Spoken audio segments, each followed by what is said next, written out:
Nataka nikwambie jambo moja leo zuri sana la kukusaidia, kukutia moyo kutoka hapo ulipo kwenda hatua nyingine kubwa. Watu wanaweza kawa wamekukatia tamaa, lakini nataka nikwambie Mungu hajawahi kukukatia tamaa. Mungu hajawahi kukuchoka. Ni kweli unaweza kawa na madhaifu, yes, wewe ni binadamu. Ni kweli unaweza kawa na mapungufu, ni kweli, kwa sababu wewe pia ni binadamu. Lakini nataka nikwambie wanadamu wanachoka, ila Mungu hajawahi kukatia tamaa. Na usikubali mtu akakudharau kwa namna yoyote. Maandiko yanasema ya kwamba na mtu asiudharau ujana wako. Ujana wako una maana sana. Ujana wako una nguvu. Ujana wako una tija katika maisha yako ya kila siku. Usikubali mtu akadharau nafasi ulionayo, mtu akadharau eneo ulionayo, mtu akadharau kibali ulicho nacho.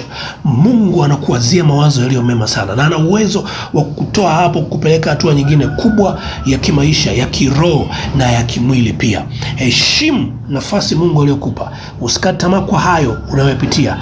Watu wana muda, ila Mungu hana muda. Anakupenda, anakukubali na anatamani uwe mtu bora kila itwapo leo. Na kukumbusha tu, wewe ni wa thamani sana kwenye hii dunia. Hata kama watu hawakupendi, yupo Yesu anakupenda. Hata kama watu wanakukataa, yupo Yesu anakutaka. Yupo Yesu anayekuhitaji, yupo Yesu anayekujali wewe na maisha yako na kila jambo lako. Yesu anakupenda na kukubali na kupenda na kuombea.